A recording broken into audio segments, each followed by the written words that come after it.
I am Sophia, 29 years old, and today is the day I have been both anticipating and dreading for 3 years. My siblings have always treated me like the black sheep of our family, constantly making jokes about my unconventional career choices. What they do not know is that my digital marketing agency just secured a $15 million acquisition deal last month. I have been driving my old Honda and living in a modest apartment by choice, not necessity. Their shocked faces. When my private jet touches down in 30 minutes will be worth every second of keeping this secret. The family emergency meeting they called to discuss our parents' financial crisis is about to take a very unexpected turn. Before we dive into this story, drop a comment and let me know if you have ever been underestimated by your own family. Hit that like button and subscribe if you want to see how this drama unfolds. Trust me, what happens next will leave you speechless. Growing up as the middle daughter between my older brother Alexander and my younger sister Isabella was like living in the shadow of two golden children. Alexander, now 35, followed every rule in our parents' playbook perfectly. Harvard Business School, Wall Street investment firm, penthouse apartment overlooking Central Park. His success story was the one our parents loved to tell at dinner parties, complete with details about his 7-figure bonus and his engagement to the daughter of a federal judge. Isabella took a different but equally approved path to family stardom. At 26, she married into old money, becoming the wife of an heir to a pharmaceutical fortune. Her wedding was featured in 3 different luxury magazines, and her lifestyle of charity luncheons and exclusive country club memberships made our mother beam with pride every time someone mentioned her youngest daughter's perfect life. Then, there was me, Sophia, the daughter who never quite fit their definition of success. While Alexander was collecting academic achievements and Isabella was perfecting her social graces, I was teaching myself coding in my bedroom and building websites for local businesses. My parents saw it as a phase, something I would outgrow, once I came to my senses and chose a more traditional career path. When I announced during my senior year of high school that I wanted to skip college to start my own business, the family reaction was swift and brutal. My father, William, a respected attorney, looked at me like I had just announced I was joining a cult. My mother, Patricia, simply shook her head and said, "Sophia, honey, you have always been such a dreamer, but it is time to face reality. This internet thing is just a fad," Alexander had said with that condescending smile he perfected in debate club. "Real businesses require real education and real connections. You cannot build a career on playing with computers in your bedroom." Isabella, ever the diplomat, tried to soften the blow. "Maybe you could study business administration first, then explore your hobbies later. There is no rush to grow up so fast." But I was not being a dreamer or rushing to grow up. I had already earned over $10,000 building websites for small businesses in our town. While my classmates were applying to universities, I was teaching myself advanced programming languages and studying digital marketing strategies that most business schools had not even heard of yet. The compromise we reached was that I would take a gap year to get this business idea out of my system, then enroll in college like a sensible person. They were so confident I would fail that they agreed to support me for 1 year, certain that 12 months of struggling would convince me to abandon my foolish dreams. That was 11 years ago. I never did enroll in college, and my family never stopped waiting for me to admit they were right. The early years were harder than I let them know. I moved to Austin with $800 and a secondhand laptop, sleeping on friends' couches and eating dollar menu meals while building my client base. There were months when I barely made rent, times when I seriously considered calling my parents and admitting defeat. But every small victory, every satisfied client, every positive review kept me pushing forward. My family interpreted my modest lifestyle and reluctance to discuss details as confirmation of their predictions. When I showed up to holiday gatherings in thrift store clothes and declined expensive family vacations citing budget constraints, they exchanged knowing looks that said everything without words. "Poor Sophia," I heard my mother whisper to her sister last Christmas. "She is so stubborn. She could have had such a nice life if she had just listened to us." What they did not know was that I had deliberately chosen simplicity. The thrift store clothes were comfortable and practical. I declined vacations because I was reinvesting every dollar back into my growing company. The modest apartment I rented was in the heart of Austin's tech district, surrounded by the energy and innovation that fueled my passion. By year 3, my digital marketing agency had 15 clients and 2 part-time employees. By year 5, we were managing campaigns for mid-sized companies across Texas. By year 8, we had expanded nationally, and I was speaking at industry conferences about innovative marketing strategies for emerging businesses. Last month, Technova Industries made an offer I could not refuse. $15.2 million for my company, plus equity in their larger organization and a leadership position overseeing their small business division. The contract was signed, the money was in my account, and still I told no one in my family. The phone call that changed everything came on a Tuesday morning while I was reviewing quarterly reports in my downtown Austin office. Alexander's voice carried that familiar tone of barely concealed irritation, mixed with what he probably thought was patient concern. "Sophia, we need to talk about Mom and Dad," he began, without any pleasantries. "Their financial situation has become critical. Dad's medical bills from his heart surgery last year drained most of their savings, and Mom's early retirement package was not nearly as substantial as they thought it would be." I leaned back in my ergonomic chair, looking out at the Austin skyline, through floor-to-ceiling windows of the office suite I had purchased 6 months earlier. My assistant Maya knocked softly and placed my afternoon schedule on the mahogany desk, along with a steaming cup of the imported coffee I had developed, a taste for during business trips to Colombia. "How critical are we talking?" I asked, genuinely concerned despite years of feeling disconnected from family finances. "They are looking at losing the house within 6 months if we do not intervene," Alexander continued. "The mortgage is underwater, and they have been borrowing against their life insurance policies just to cover basic expenses. Isabella and I have been discussing this for weeks, and we think it is time for a family meeting to figure out how we can help." There was a pause, and I could practically hear him calculating how to phrase the next part diplomatically.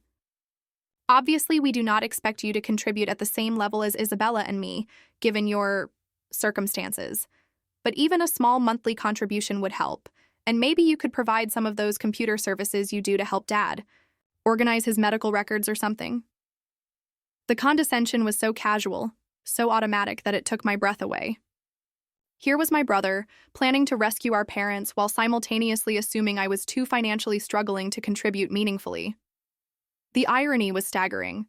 The medical bills he was worried about totaled less than what I had spent on office furniture last quarter. "When were you thinking of having this meeting?" I asked, keeping my voice carefully neutral while my mind began formulating a plan that would change our family dynamic forever. "This weekend, if possible. Isabella is flying in from Connecticut, and I can drive down from Dallas.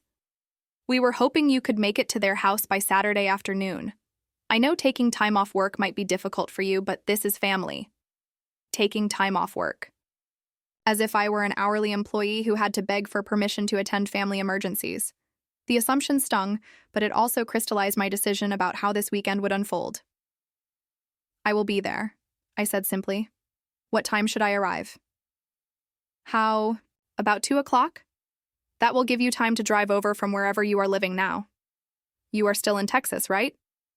"Yes, still in Texas," I confirmed, not bothering to mention that my current address was a 3,000-square-foot penthouse loft in one of Austin's most exclusive buildings. After ending the call, I sat in silence for several minutes, processing the conversation and my emotional response to it. The anger was familiar, but underneath it was something deeper. Hurt. After 11 years of building something extraordinary, my own brother still saw me as the family member who needed help, rather than someone capable of providing it. Maya knocked again and entered when I called for her to come in. "Cancel my meetings for Friday afternoon and Monday morning," I instructed. "I need to arrange some travel for the weekend." "Of course," she said, making notes on her tablet. "Should I book your usual hotel in Dallas?" "Actually, I need you to coordinate with our aviation partners for something a bit more dramatic than usual." Maya had been with my company for 3 years, starting as an intern and working her way up to becoming my executive assistant. She understood both my business needs and my occasionally theatrical tendencies when it came to making professional statements. "How dramatic are we talking?" she asked with a slight smile. "I need a private jet for Saturday afternoon. Something impressive but not ostentatious. The destination is a small town called Cedar Valley, about an hour north of Dallas. There is a regional airport there, but you will need to check if they can accommodate private aircraft. Any particular reason for the upgrade from commercial flights? I explained the family situation and my siblings' assumptions about my financial status. Maya listened with the kind of professional discretion that made her invaluable, asking practical questions about timing and logistics without commenting on the family drama aspects. The regional airport can handle mid-sized jets, she reported after making some calls. I can arrange for a Citation or similar aircraft. Ground transportation on the other end?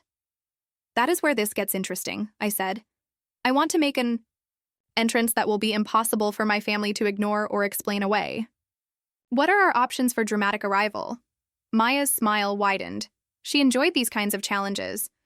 Well, there is always the classic luxury sedan with driver, but that might not have enough visual impact. A helicopter could work if there is suitable landing space near their house. Or we could go full theatrical and arrange for the jet to do a low flyover before landing. The helicopter idea appealed to me immediately. It would be visible, audible, and completely unexpected. My parents lived on a 2-acre property with plenty of open space for a safe landing. Let us go with the helicopter option, I decided. But I want to arrive by jet first, then transfer to the helicopter for the final approach to their house. Maximum shock value. Understood. I will coordinate with our usual aviation partners and find a helicopter service in the Dallas area. Do you want me to arrange for any additional ground support? Security? Photographers? Anything like that? No photographers, I said quickly. This is family business, not a publicity stunt. But having professional pilots and maybe a subtle security presence might be wise. I have no idea how my family will react when they realize how wrong they have been about my success. As Maya left to make arrangements, I turned back to my computer and opened the folder containing my acquisition documents.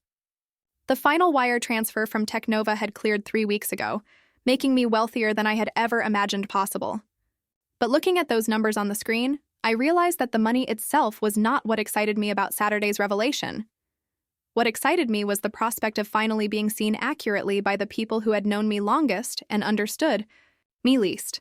The private jet touched down at Cedar Valley Regional Airport at exactly 1:15 on Saturday afternoon. Through the small window, I could see the familiar landscape of rolling hills and farmland that surrounded my hometown. The contrast between my current mode of transportation and the Greyhound bus I had taken when leaving this place 11 years ago was not lost on me. Captain. Rodriguez turned from the cockpit as I gathered my deliberately modest belongings. We will be standing by for your return flight tomorrow, Miss Parker. The helicopter crew is waiting on the tarmac whenever you are ready for the transfer. I had chosen my outfit carefully that morning. Faded jeans with a small tear near the knee, a simple cotton sweater that had seen better days, and worn sneakers that looked like they came from a discount store. My hair was pulled back in a basic ponytail, and I carried the same backpack I had used in high school. To any observer, I looked exactly like what my family expected, their struggling younger sister who could barely afford proper clothes. The helicopter pilot, a professional woman named Captain Williams, greeted me with military precision. The flight to your family's property will take approximately 12 minutes. We have confirmed suitable landing coordinates with local air traffic control. Are you ready for departure? Actually, let me make one quick call first, I said, pulling out my phone. Alexander answered on the second ring. Sophia? Are you running late? We expected you by now. I am just about to arrive, I said, watching the helicopter crew complete their pre-flight checks. I should be there in about 10 minutes. Good. Mom has been worried about you driving that old car on the highway. Isabella and I were just discussing whether we should start the meeting without you if you are much later. The casual dismissal in his voice was exactly what I had expected, but it still stung. They had been prepared to make major decisions about our parents' future without bothering to wait for my input. No need to start without me, I assured him. I think you will find my arrival worth waiting for. As the helicopter lifted off, I felt a mixture of anticipation and anxiety that reminded me of the first time I had pitched to a major client. The difference was that this presentation was 11 years in the making, and the audience was the hardest one I had ever faced. Cedar Valley looked smaller from the air than I remembered. The downtown area still consisted of the same 2-block stretch of local businesses that had been there since my childhood. Thompson's hardware store, where my father had taken me to buy supplies for school science projects. Murphy's ice cream parlor, where we had celebrated good report cards and softball victories. The old Carnegie Library, where I had spent countless hours teaching myself programming languages from outdated computer books. "Landing zone is approaching," Captain Williams announced through my headset. "Your family appears to have gathered outside to see what all the noise is about." Through the helicopter's window, I could see my childhood home growing larger below us. The white two-story house with its wraparound porch looked exactly as I remembered, down to my mother's carefully maintained flower garden and the swing set my father had built in the backyard 20 years ago. More importantly, I could see 4 figures standing on the front lawn, shading their eyes as they looked up at the unexpected aircraft descending toward their property. Even from this height, I could read the confusion and concern in their body language. Alexander stood with his hands on his hips in the aggressive stance he had perfected during high school football. Isabella clutched her husband Andrew's arm, while pointing at the helicopter with her free hand. My parents stood closer to the house, my mother's hand pressed to her chest in obvious alarm. "They are probably calling the police right now," I murmured to myself, imagining their assumption that some emergency had brought a helicopter to their quiet suburban neighborhood. The aircraft settled gently onto the grass near my father's vegetable garden, its rotors creating a dramatic downwash that bent the nearby oak trees and scattered leaves across the lawn. Captain Williams shut down the engines, and sudden silence fell over the scene. "Take your time, Miss Parker," she said professionally. "I will wait here with the aircraft until you signal for departure." I took a deep breath, unbuckled my safety harness, and stepped out of the helicopter onto my family's property. The dramatic entrance I had orchestrated was everything I had hoped for. 4 faces stared at me in complete bewilderment as I walked casually toward them, my worn backpack slung over one shoulder. "Hi, everyone," I said with deliberate nonchalance, as if arriving by private helicopter was the most normal thing in the world. "Sorry I am a few minutes late. Traffic was lighter than expected." The silence that followed was absolutely perfect. Alexander's mouth had fallen open, and Isabella looked like she was trying to solve a complex mathematical equation in her head. My parents stood frozen, apparently unable to process what they were witnessing. Andrew, ever the practical banker, was the first to find his voice. "Sophia, whose helicopter is that? Is there some kind of emergency? Should we be evacuating?" "No. Emergency?" I replied cheerfully, dropping my backpack on the porch steps exactly where I used to leave my school bag 15 years ago. "Just my ride. I hope it is okay that I landed on the lawn." The pilot assured me the grass would not be damaged permanently. "Your ride?" Alexander repeated slowly, as if the words did not make sense in that order. The jet was more comfortable for the longer flight, but the helicopter seemed more practical for the final approach. "You know how weekend traffic can be on the highway." Isabella blinked rapidly, clearly struggling to reconcile my casual explanation with my deliberately shabby appearance. "Sophia, what are you talking about? Jets? You took the bus here last Christmas?" "Different circumstances," I said with a shrug. "Should we go inside for the family meeting?" "I understand there are some financial matters we need to discuss about Mom and Dad's situation." My mother finally found her voice, though it came out as barely more than a whisper. "Sweetie, I do not understand what is happening. How did you afford to charter a helicopter? Are you in some kind of trouble?" The automatic assumption that I must be in trouble rather than successful was so perfectly typical of their mindset that I almost laughed. Even when presented with concrete evidence that contradicted their assumptions about my financial status, their first instinct was to find an explanation that preserved their existing narrative. "No trouble, Mom," I assured her, giving her a gentle hug. "Quite the opposite, actually. But maybe we should sit down before I explain everything. I have a feeling this conversation is going to take a while." As we walked toward the house, I caught Alexander and Isabella exchanging worried glances behind my back. I could practically hear their mental wheels turning, trying to construct theories that would explain what they had just witnessed while maintaining their belief that I was the family member who needed rescuing. The next hour was going to be very interesting indeed. We settled into the familiar living room where I had spent countless childhood evenings watching television and doing homework. The same floral sofa where my mother had comforted me through teenage heartbreaks, the worn leather recliner where my father read his evening newspaper, the coffee table still bearing water stains from Christmas mornings decades past. Everything looked smaller than I remembered, but the emotional weight of the space felt exactly the same. Alexander had positioned himself in what I privately called his executive stance, standing near the fireplace with his arms crossed and his expensive watch catching the afternoon light. Isabella perched on the edge of the couch next to Andrew, her designer handbag clutched in her lap like a security blanket. My parents sat in their usual chairs, looking between me and the window where the helicopter remained visible on their lawn.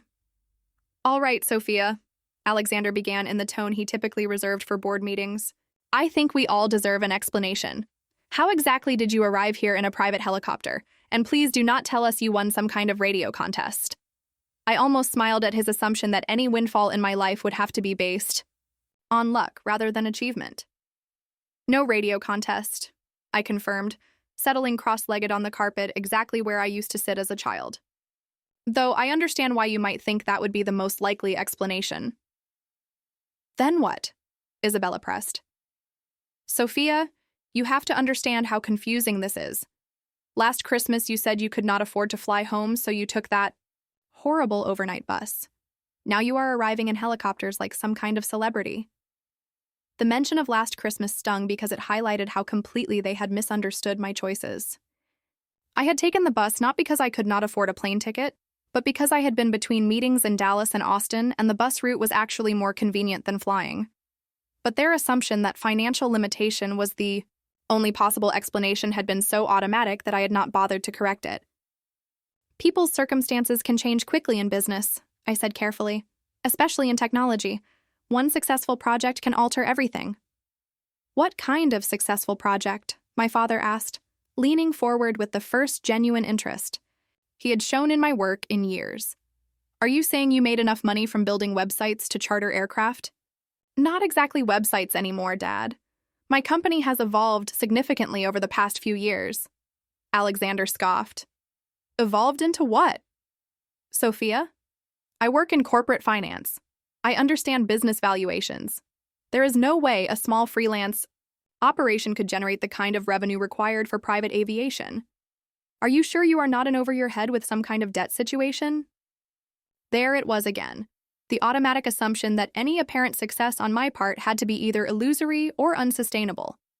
The idea that I might have built something genuinely valuable was apparently inconceivable to him. "I am quite certain about my financial situation," I replied evenly. "But maybe we should discuss Mom and Dad's needs first. That is why we are all here, right?" My mother looked relieved at the change of subject. "The medical bills have been overwhelming," she admitted. "Your father's cardiologist wants him to see a specialist in Houston, but our insurance only covers 70% of the consultation fees.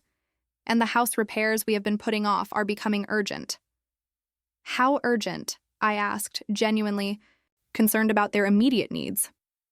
"The roof needs replacement before winter," my father explained. "The contractor estimated $18,000. The HVAC system is on its last legs, and the foundation has some settling issues that should be addressed sooner rather than later." Isabella pulled out her phone and began calculating. "Andrew and I discussed this on the flight here. We could probably manage about $1,500 monthly to help with ongoing expenses, plus maybe $5,000 toward the immediate repairs." "I can match that monthly amount," Alexander added, "and I have been researching reverse mortgage options. That might provide additional liquidity without requiring them to relocate." Both of my siblings looked at me expectantly, clearly waiting for me to admit that I could not contribute at their level and would need to find alternative ways to help. "What about you, honey?" my mother asked gently. "We know money is tight for you, but anything you could manage would be appreciated." The phrasing was so carefully diplomatic, designed to avoid embarrassing me about my presumed financial limitations. They had already decided among themselves how to handle the bulk of the expenses, leaving me with the token gesture of contributing whatever small amount I could afford. "Actually," I said, reaching into my backpack and pulling out a leather portfolio I had brought specifically for this moment, "I have been giving this considerable thought since Alexander called me. I think there might be a more comprehensive solution than monthly payments and repair estimates." "What kind of solution?" Andrew asked with professional curiosity. I opened the portfolio and extracted several documents I had prepared with my attorney the previous day. Well, for starters, I could handle all the immediate repair costs directly: the roof, HVAC, foundation work, plus any additional maintenance items you have been delaying. Alexander laughed outright. Sophia, those repairs alone would cost at least $40,000. Are you seriously suggesting you have that kind of cash available? I am not suggesting it, I replied calmly. I am stating it as fact. The pure laughter died in his throat as he studied my expression. For the first time, he seemed to consider the possibility that I might be serious. Even if you somehow had access to that amount, Isabella said skeptically, it would probably represent your entire savings. We could not ask you to jeopardize your financial security like that. That is very thoughtful of you, I said with genuine warmth. But $40,000 would not jeopardize my financial security. It would barely register as an expense at this point. The room fell silent except for the ticking of the grandfather clock in the hallway. My parents exchanged confused glances while my siblings stared at me as if I had started speaking a foreign language. Sophia, my mother said slowly, what exactly are you trying to tell us? I stood up and walked to the window, looking out at the helicopter that had brought me here. The pilot was reading a book in the shade of the aircraft, completely relaxed and professional. In a few hours, she would fly me back to the airport where my jet was waiting. Tomorrow morning, I would be back in my Austin penthouse, reviewing acquisition documents and planning the next phase of my business expansion. But right now, in this moment, I was still their Sophia. The daughter who had never quite measured up to their expectations, who had chosen the wrong path and struggled with the consequences. The version of me they had created in their minds was about to shatter completely. I am trying to tell you, I said, turning back to face my family, that your assumptions about my life have been wrong for quite some time now. The tension in the room was thick enough to cut with a knife. My family sat frozen, processing my cryptic statement about their assumptions being wrong. Alexander's executive composure was beginning to crack. Isabella clutched her pearls literally, and my parents looked like they were bracing for bad news. Wrong how? Alexander demanded, his voice carrying a sharp edge of impatience. Sophia, stop being mysterious and just tell us what is going on. Did you borrow money against something? Are you involved in some kind of get-rich-quick scheme that is going to collapse? Even when presented with evidence that contradicted their narrative, their minds immediately jumped to explanations that preserved their belief in my incompetence. It would have been funny if it were not so hurtful. No schemes, no borrowed money, I said, returning to my seat on the carpet. Alexander, what do you know about digital marketing and cybersecurity? Enough to know they are legitimate industries, he replied cautiously, but also enough to know that most small operations in those fields struggle to generate significant revenue. That is true for most small operations, I agreed, but not all of them. Some small operations grow into larger ones. Some develop proprietary technologies that become valuable intellectual property. Some eventually attract acquisition offers from major corporations. Isabella leaned forward, her banker husband's influence showing in her questions. Are you saying someone bought your little website business? The dismissive phrase, little website business, demonstrated exactly how thoroughly they had minimized my work in their minds. But I kept my voice steady and professional. I am saying that Technova Industries acquired Parker Digital Solutions last month for $15.2 million. The silence that followed was absolute. Not even the grandfather clock seemed to be ticking.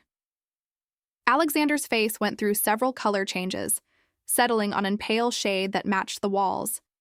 Isabella's mouth opened and closed like a fish gasping for air. My parents sat completely motionless, as if sudden movement might shatter whatever reality they thought they were experiencing. Andrew was the first to recover, his financial background helping him process large numbers more quickly than the others. $15.2 million? Are you saying you just became a multimillionaire? I am saying I have been building toward this for 11 years, I corrected. The acquisition was the culmination, not the beginning. That is impossible, Alexander said flatly. I would have known. I work in corporate finance. Deals of that magnitude do not happen in isolation. There would have been industry buzz, SEC filings, market analysis. Technova is a private equity firm, I explained patiently. The acquisition was handled through private channels, not public markets. And the industry buzz tends to stay within industry circles unless you are actively following cybersecurity and digital marketing sectors. My father suddenly stood up and walked to the window, staring out at the helicopter with new understanding. "That is why you could afford private transportation," he said slowly. "You were not showing off. You were just using resources that are normal for you now." "Exactly, Dad. The helicopter is not about making a statement. It is about efficiency and convenience." "But your clothes," my mother protested, gesturing at my deliberately casual outfit. "You look like you are still struggling. Why would you dress that way if you have so much money?" The question revealed the fundamental difference between their values and mine. They equated financial success with conspicuous consumption, assuming that wealth must be displayed through expensive clothing and luxury accessories. "Because my clothes do not define my worth," I said simply. "I dress for comfort and practicality, not to impress people with price tags. The same reason I kept my old Honda even though I could afford any car I wanted." "You still have that old Honda?" Isabella asked incredulously. "I have several vehicles now, including the Honda, different tools for different purposes. Sometimes I want to blend in. Sometimes efficiency matters more than image." Alexander was still struggling to accept the reality of what I was telling them. Even if this acquisition happened, $15 million is not enough to justify private jets and helicopters. Those cost thousands of dollars per flight. "You are absolutely right," I agreed, "which is why I do not rent them per flight. I have ongoing contracts with aviation services. It is more cost-effective for frequent travel, and the company covers most business-related flights as operational expenses." "The company?" Isabella repeated. "I thought you sold your company." "I sold my company to Technova, but I retained an executive position and significant equity in the parent organization.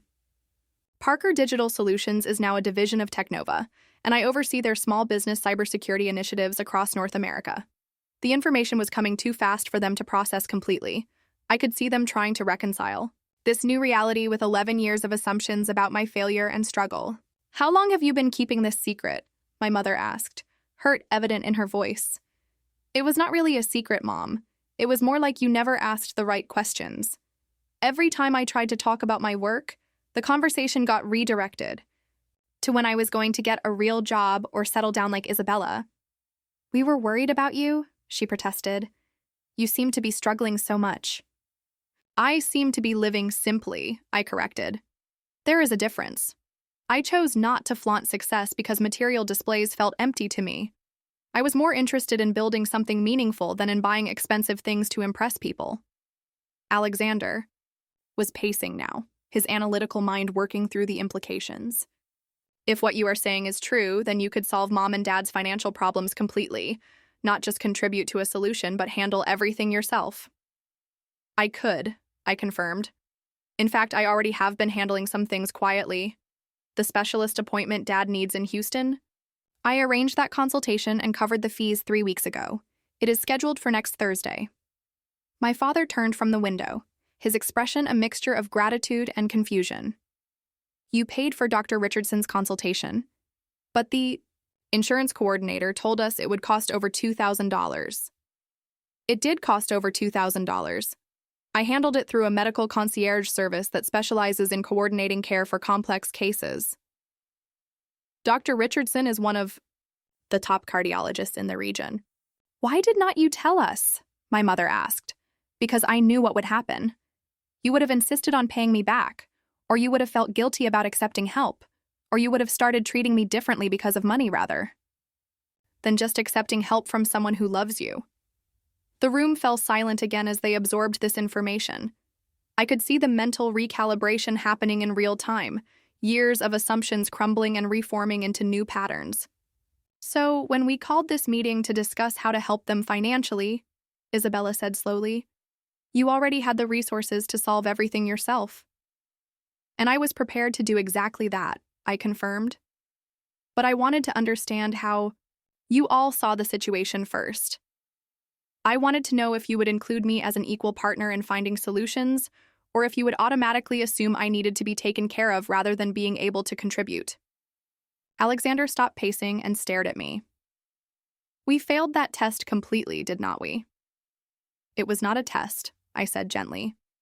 It was just information gathering, and yes, your assumptions about my capabilities were exactly what I expected them to be. The weight of revelation settled over the room like a heavy blanket. My family members were each processing the information differently, and I could see the various stages of shock, denial, and acceptance playing out across their faces. But underneath the surprise, there was something else brewing, something that felt like the beginning of real conversation rather than the surface-level interactions we had maintained for years. Isabella was the first to break the contemplative silence, her voice small and uncertain. Sophia, I feel terrible about the gift card I gave you last Christmas, the one for discount clothing stores. I was so condescending and I had no idea. You gave me what you thought I needed based on the information you had, I replied, trying to keep judgment out of my voice. The problem was not the gift itself, but that you never asked whether your assumptions about my needs were accurate. But why did not you correct us? Alexander demanded, his tone carrying frustration that seemed directed more at himself than at me. Do you know how many times I offered you entry-level positions at my firm? How many times I suggested you needed to get serious about your career? I feel like an idiot. The pain in his admission surprised me. I had expected defensiveness or anger, not this raw acknowledgement of how thoroughly he had misunderstood my situation. You offered me those positions because you cared about me, I said carefully. The offers themselves were not the problem. The problem was that they came with the assumption that I was failing at something rather than succeeding at something different. My father moved away from the window and sat heavily in his recliner, looking older than I had ever seen him. I told people you were going through a phase, he said quietly. For 11 years, I told people my daughter was going through a phase. My coworkers, the neighbors, anyone who asked about you. I said you would eventually come to your senses and get a real job. The admission hit me harder than I had expected. Hearing him say it out loud, hearing the dismissal I had suspected but never confirmed, brought tears to my eyes that I had to blink away quickly. Dad, you did not know, I started. But he held up his hand. I should have known. I should have asked better questions. I should have tried to understand what you were building instead of waiting for you to admit failure. His voice cracked slightly. I am proud of you, Sophia.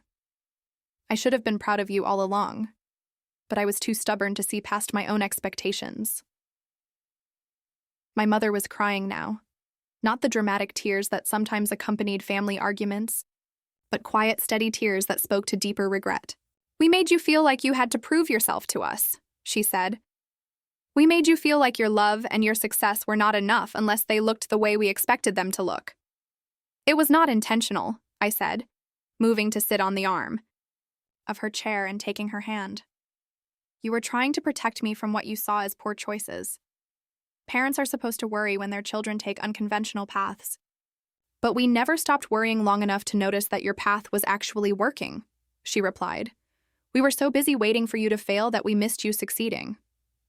Alexander had stopped pacing and was standing with his back to us, staring at a family photo on the mantelpiece. The picture was from Isabella's wedding 3 years ago, all of us dressed formally and smiling for the camera. I remembered that day clearly because it had been one of the most uncomfortable family gatherings I had experienced.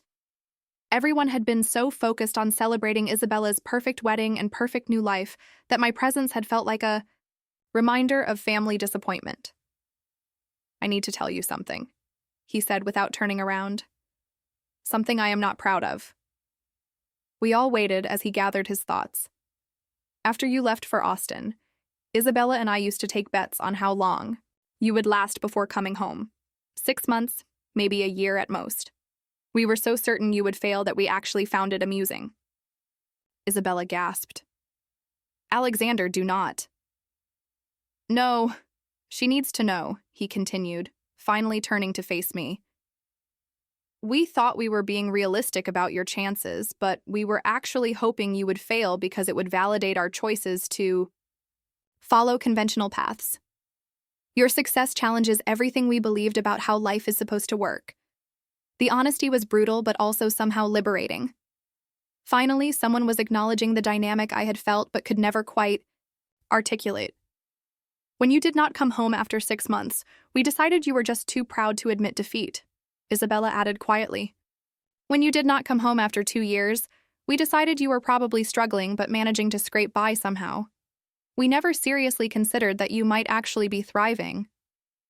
Why did not you visit? My mother asked. If you were doing so well, why did not you invite us to see your life in Austin? The question was fair, and it deserved an honest answer. Because I knew what would happen. You would have found ways to diminish whatever success I was having. You would have focused on what was missing rather than what I had built. The apartment was not big enough, the neighborhood was not prestigious enough, the business was not stable enough. You do not know that, Alexander protested. Do not I replied. When I mentioned buying my first office space 3 years ago, you assumed I meant renting a corner of someone else's building. When I talked about hiring employees, you suggested I be careful not to overextend myself financially. Every achievement I mentioned was automatically reframed as either a mistake or a precursor to failure. The examples hung in the air, each one a small wound that had accumulated over years of feeling misunderstood and underestimated by the people who were supposed to know me best. So you decided to protect yourself by keeping us at a distance, my father observed. And by the time your success was undeniable, the distance had become a habit. Something like that, I admitted. But also, I was not sure how to bridge the gap without creating new problems. How do you tell your family that everything they believed about your life was wrong without making them feel terrible about their assumptions? You do exactly what you just did, my mother said firmly. You tell the truth and trust that people who love you can handle it. Andrew, who had been quietly observing this family reckoning, finally spoke up. From an outside perspective, this seems like a communication breakdown that developed over time rather than any malicious intent from anyone. You all love each other, but you were operating from completely different sets of information. His diplomatic observation was accurate, but it also felt like an oversimplification of years of emotional complexity. The information gap was not accidental, I pointed out. It developed because asking real questions about my life felt less comfortable than maintaining assumptions that fit existing family narratives. That is fair, Isabella acknowledged, and it is something we need to change going forward. If we are going to rebuild our relationships, we need to start asking better questions and listening to answers that might surprise us. The afternoon. Sun was beginning to slant through the windows differently, reminding me that this conversation had been going on for hours. Outside, the helicopter pilot was still waiting patiently, probably wondering if this family meeting would extend into the evening. There is something else I need to tell you, I said, knowing that complete honesty required sharing the rest of my plans. The acquisition money is not just sitting in investment accounts. I have been building something with it, something that relates to all of us.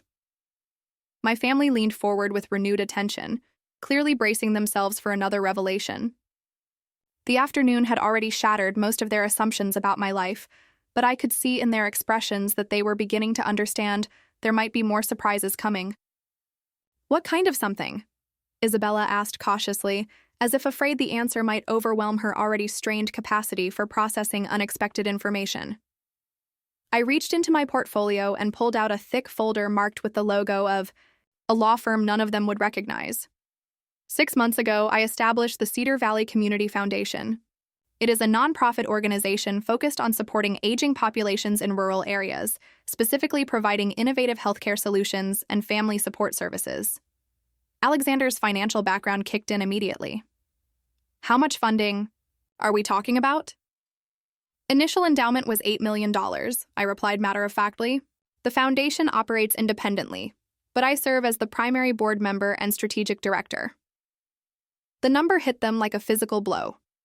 My mother actually swayed in her chair, and my father gripped the armrests of his recliner so tightly, his knuckles went white. $8 million, he repeated slowly. You gave away $8 million to start a charity?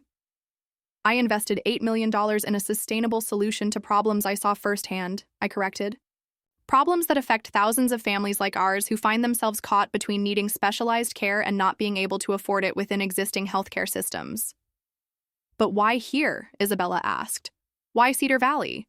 There are bigger cities with more resources and infrastructure. Because this is where I learned what family means, I said simply. Cedar Valley represents everything I value about community support and taking care of each other. It also represents everything broken about how we handle aging and healthcare in rural America.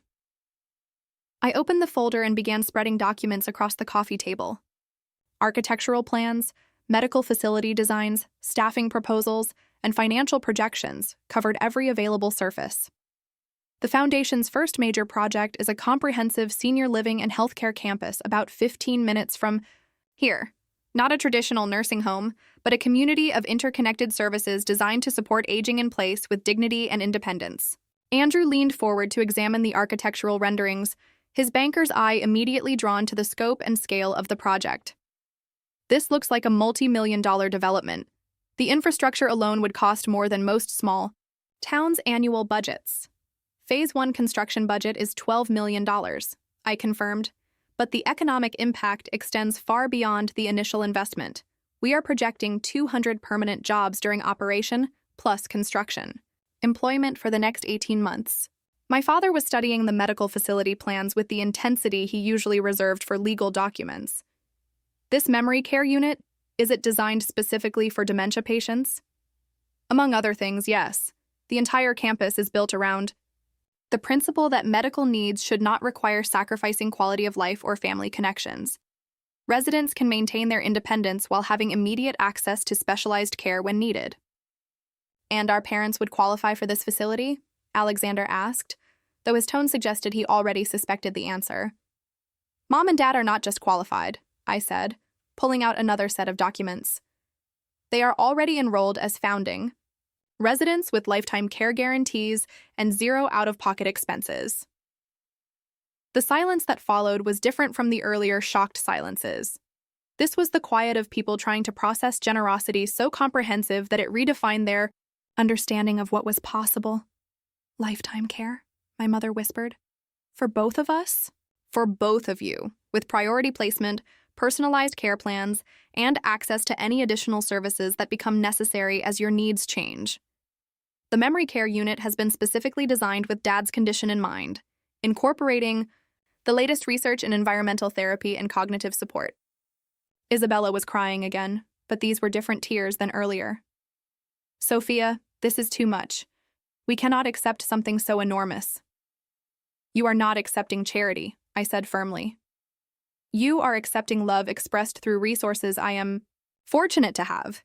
This foundation exists because I had parents who taught me to value community and taking care of people who need help. But the cost, Alexander protested. This kind of comprehensive care would normally cost hundreds of thousands of dollars. Which is exactly why the current system is broken, I replied. Healthcare should not bankrupt families, and aging should not require choosing between dignity and affordability. The foundation model makes premium care accessible regardless of individual financial circumstances. My father stood up and walked slowly around the room, examining each architectural drawing with careful attention. The design includes family apartments, he observed, places for children and grandchildren to stay during visits. Extended family support is integral to the model, I explained. Isolation is one of the biggest challenges facing aging populations. This campus is designed to encourage family involvement rather than creating barriers to connection. How long have you been planning this? My mother asked. Since Dad's diagnosis 2 years ago, I admitted. Initially, I was just researching options for his care, but the more I learned about gaps in rural healthcare, the more I realized that individual solutions were not enough. The problem required systematic change. Andrew was still studying the financial projections, his professional curiosity overriding the emotional overwhelm. The operating budget assumes significant ongoing funding beyond the initial endowment. How do you plan to sustain this long-term? Multiple revenue streams, I explained, appreciating his practical focus. The foundation receives ongoing support from Technova as part of my acquisition agreement. Additionally, we have partnerships with medical device companies and pharmaceutical research organizations who pay for access to our innovation labs. Innovation labs? Isabella repeated.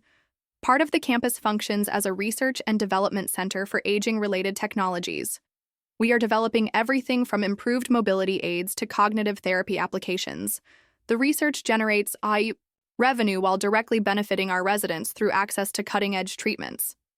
Alexander was shaking his head in what appeared to be admiration rather than disbelief. You have essentially created a self-sustaining ecosystem that solves multiple problems simultaneously while generating its own funding. That was the goal, I confirmed. Individual charity helps individual families, but systematic solutions help entire communities. When does construction begin? My father asked. Ground was broken 3 weeks ago, I said, pulling out my phone to show recent photos from the construction site. The basic infrastructure should be completed by next spring, with full operations, beginning in 18 months.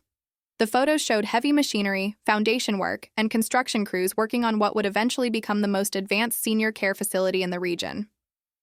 My family passed the phone around, each of them staring at concrete evidence that this was not just a plan or a dream, but an active project already underway.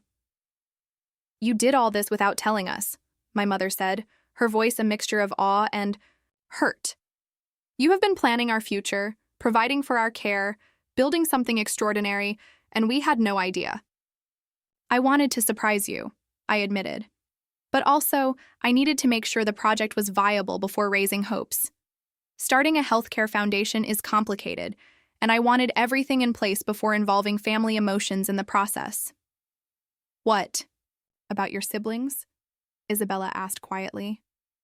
Alexander and I have been so worried about contributing our fair share to Mom and Dad's care. Where do we fit into this plan? The question revealed the heart of their discomfort. They had defined themselves as the successful children responsible for taking care of family needs, and my comprehensive solution threatened their sense of purpose and identity within family dynamics. You fit wherever you want to fit, I said, carefully. This foundation does not replace family relationships or eliminate opportunities for you to be involved in Mom and Dad's care. It just removes financial stress as a barrier to focusing on what really matters. Which is what, exactly? Alexander asked. Spending time together, having real conversations, making memories, being present for each other without constantly worrying about money or logistics or whether care decisions are sustainable long-term. The living room had become a landscape of scattered documents, architectural plans, and the emotional debris of years of misunderstanding finally being cleared away. My family sat in contemplative silence, each processing not just the magnitude of what I had revealed, but what it meant for our relationships going forward. Isabella was the first to voice what everyone seemed to be thinking. I feel like I need to apologize for 11 years of treating you like the family member who needed rescuing instead of the one who was actually capable of rescuing all of us. I was not trying to rescue anyone, I said, though I appreciated her honesty. I was trying to solve problems that affected people I love. There is a difference between rescue and support. Alexander had been quiet for several minutes, studying the foundation documents with the intense focus he typically reserved for complex financial analysis. The scope of this project is extraordinary, he finally said. But I have to ask, what do you need from us? You have clearly demonstrated that you can handle everything independently. Where do Isabella and I fit into this new reality? The question revealed his struggle with a fundamental shift in family dynamics. For years, he had been the responsible older brother, the one who made important decisions and provided financial leadership. My comprehensive solution to our parents' care needs had essentially eliminated his traditional role. I need you to be my brother, I said simply. Not my financial advisor, not my business mentor, not someone who feels obligated to take care of me. Just my brother who I can talk to about things that matter. But we have been so wrong about everything, he protested. How do you trust us to be supportive now after we spent years being dismissive? The same way you learn to trust me now after years of assuming I was failing, I replied. We start fresh, ask better questions, and give each other room to be different than we expected. My mother had been quietly crying throughout this exchange, not the dramatic tears of earlier revelations, but steady, thoughtful tears that seemed to be washing away years of accumulated worry. "I have been so afraid for you," she admitted. "Every phone call, every visit, I was watching for signs that you were struggling or needed help. I never looked for signs that you were thriving." "You were being a protective parent," I said, moving to sit beside her on the sofa. "That instinct does not disappear just because your children become adults. But maybe we can recalibrate what protection looks like." "What do you mean?" she asked. "Instead of protecting me from failure, maybe you could protect our relationship from assumptions. Instead of worrying about whether I am making good choices, maybe you could trust that I am capable of learning from bad ones." My father had remained standing throughout most of this conversation, occasionally walking to examine different documents or stare out the window at the helicopter. His cognitive challenges made processing complex emotional information more difficult, but his essential personality remained intact. "I want to see this place you are building," he said suddenly. "This foundation campus. Can we visit the construction site?" "Of course," I replied, touched by his interest. "Actually, I was hoping you might want to be involved in some of the planning decisions. The residential units can be customized based on individual preferences and needs." "You would want our input?" Isabella asked, surprised. "I would value your input," I corrected. "This foundation exists because of what you taught me about family and community. Your perspectives on what would make the campus feel like home rather than an institution would be invaluable." Andrew had been taking notes throughout our conversation, his banker's mind apparently organizing the information into actionable categories. From a practical standpoint, there are probably some legal and financial arrangements that should be formalized. Power of attorney documents, healthcare directives, estate planning considerations. "Already handled," I said, pulling out another folder. "My attorneys prepared comprehensive documentation 6 months ago. Everything is set up to ensure seamless transitions as care needs change, with built-in protections for everyone's autonomy and dignity." "You thought of everything," Alexander observed, though his tone carried admiration rather than resentment. "I tried to think of everything I wish had been available when we started navigating Dad's diagnosis," I replied. "The uncertainty, the financial stress, the complexity of coordinating multiple healthcare providers. I wanted to eliminate those barriers for other families." "What about your own life?" my mother asked. "This level of commitment to the foundation, to our care, to community projects. When do you focus on your own happiness?" The question surprised me with its perceptiveness. In all my planning and strategizing, I had indeed focused primarily on solving problems for others rather than considering what personal fulfillment looked like beyond professional achievement. "That is still a work in progress," I admitted. "Building the company required sacrificing a lot of personal relationships and experiences. Now that the financial pressure is off, I am trying to figure out what comes next." "Maybe what comes next includes letting your family actually know you," Isabella suggested gently. "The real you, not the version we created in our minds or the version you thought we wanted to see." "I would like that," I said, realizing how much I meant it. "But it has to work both ways. I need you to be curious about who I actually am rather than disappointed about who I am not." "Deal," Alexander said immediately. "But I reserve the right to ask detailed questions about your business strategies because, frankly, what you have accomplished is impressive, and I want to understand how you did it. And I reserve the right to ask for advice about things I am genuinely struggling with," I added. "Just because I can afford to solve some problems does not mean I have figured out everything about life." "What kinds of things are you struggling with?" my father asked, settling back into his recliner with evident interest. The question opened a door I had not expected. For years, I had presented myself to my family as either needing their help or having everything under control. The possibility of sharing actual vulnerability rather than projected weakness felt both terrifying and liberating. "Relationships, mostly," I said honestly. "Professional success came with a lot of isolation. I am good at building businesses and solving complex problems, but I am terrible at dating and maintaining friendships outside of work contexts." "Those are learnable skills," my mother observed. "Maybe harder to develop than technical expertise, but definitely learnable." "The foundation work has been helping," I continued. "Working with community members, collaborating with healthcare professionals, being part of something larger than individual achievement. It feels more meaningful than anything I did in pure business contexts. Is that why you chose to base the foundation here rather than in Austin or Dallas? Isabella asked. Partially, but also because I missed being around people who knew me before I became successful. Everyone in my professional circle relates to me primarily as an executive or entrepreneur. Here, I am still William and Patricia's daughter, Alexander, and Isabella's sister. That identity feels important to preserve. The afternoon light was beginning to fade, casting longer shadows across the room and reminding me that this extraordinary day was drawing toward evening. Outside, Captain Williams was still waiting patiently with the helicopter, probably wondering if she should plan on an overnight stay. I should probably think about heading back soon, I said reluctantly. I have meetings tomorrow that I cannot reschedule. Where is back? My father asked. Your apartment in Austin? Actually, I bought a house here 6 months ago, I said, producing yet another surprise that made my family exchange glances of amused exasperation. It is about 20 minutes from the Foundation campus. I have been splitting my time between Austin and Cedar Valley while the construction gets underway. You bought a house here and did not tell us? My mother asked.